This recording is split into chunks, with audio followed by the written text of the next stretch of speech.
This is a tire monitoring system that I purchased the other day for my Toyota Tundra. I'm also get one for my food truck. I'm gonna show you, this is what comes straight out the package. You have the monitoring system. You also have a plug which you can plug into your cigarette lighter, and this is also solar energy also. So you plug in your power right here on the side if your solar is not working right, and you can run it off your cigarette lighter. You also have your left front and your right front and left rear and right rear. So this is a view of what these little monitors look like. You got 4 of them, and it comes with the little tool, also the little sticky pad right here, and 4 bolts that you need to use. I would recommend using them. Some people say they don't use them, but I would recommend using them to keep it from coming off. But this is the manual. It's pretty easy to install. I installed this thing in no time. So I'm gonna walk you through on how I did it. And as you can see, it say make sure you turn on the monitor first. And once you turn on the monitor, it takes it a couple of minutes to regulate the pressure. And this tells you the step-by-step procedure. You unscrew the valve, then you screw on the nut, then you screw on the sensor, then you tighten it up, and you check it with soap and water. Make sure you don't have any leaks. And it's real simple to do, so I'm gonna put my front left on and show you how it works. So first I want to turn this monitor on.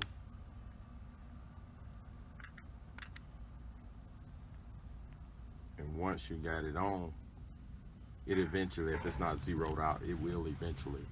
So now what you want to do, I'm gonna put on this front left. That's the driver's side, my side. So like they say, you want to unscrew this cap right here. Once you unscrew the cap, you want to screw on the nut. Make sure you don't cross thread this. Some people say they don't use it, but I would recommend using it. It just keeps your monitor from falling off. Next, you put your monitor on. You heard that little beep because it's regulating. Okay, now it's up to the pressure. So then you tighten that nut on the back. You turn it counterclockwise while you're holding the sensor. And don't get it too tight. You just want to snug on it. You don't want to start damaging anything by getting it too tight. And this is how you do all 4 tires. So once you get it on there, make sure you get your soap and water. And you want to check for leaks. You can see I got some soap and water. And the good thing about this monitor, it has the digital, it's a digital monitor, so if it's slowly leaking down, you will see it on your monitor. So I got all 4 of them put on, and I drove my truck around for about 5 or 10 minutes. Everything seems to work fine. I mounted it right here on my dash with that little sticky pad they gave me. As you can see, all my readings. And it also gives you the temperature. So this is pretty neat.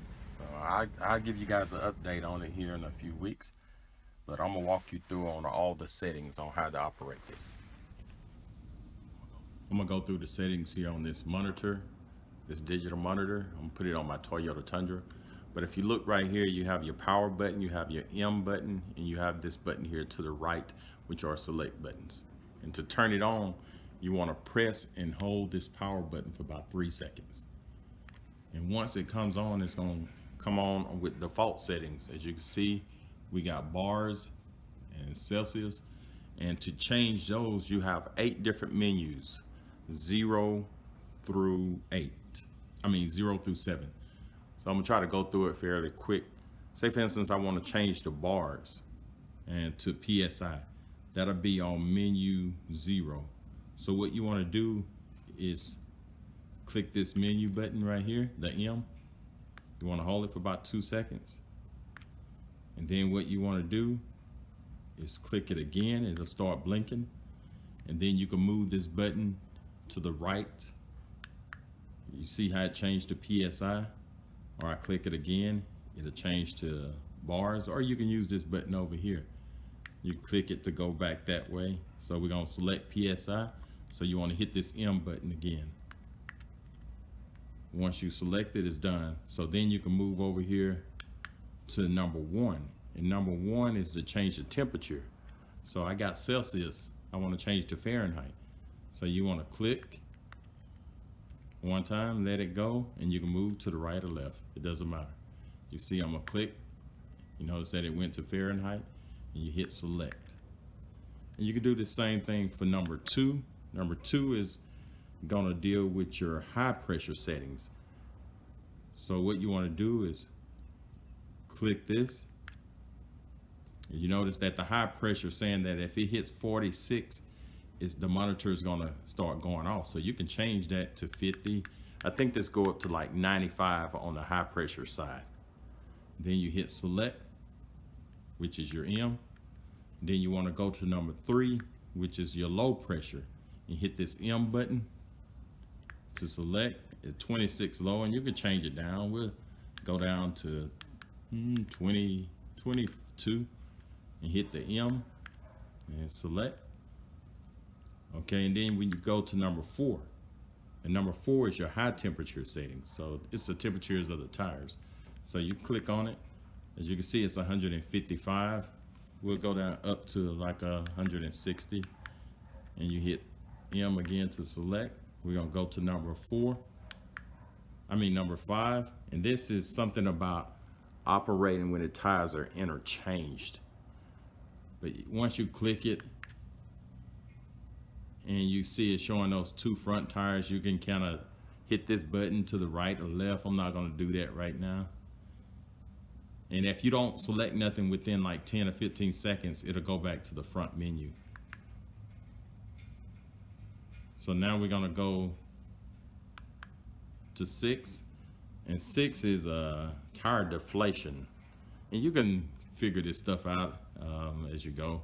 But I'm gonna show you, if I don't touch anything, it's gonna go back to my main menu after so many seconds.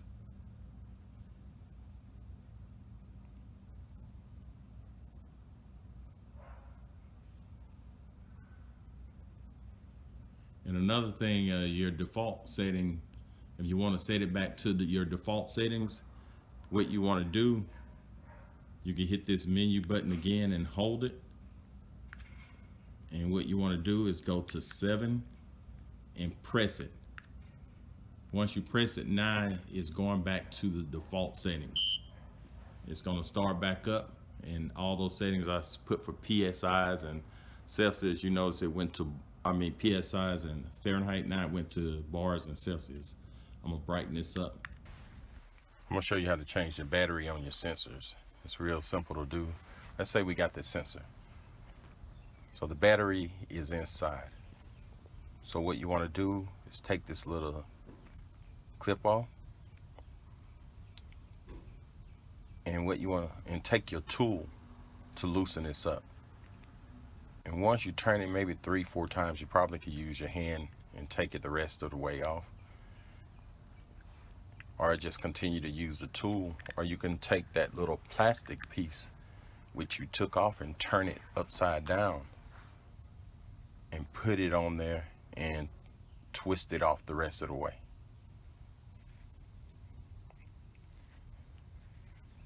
And these are very fine threads, so be careful not to cross thread anything putting it back on.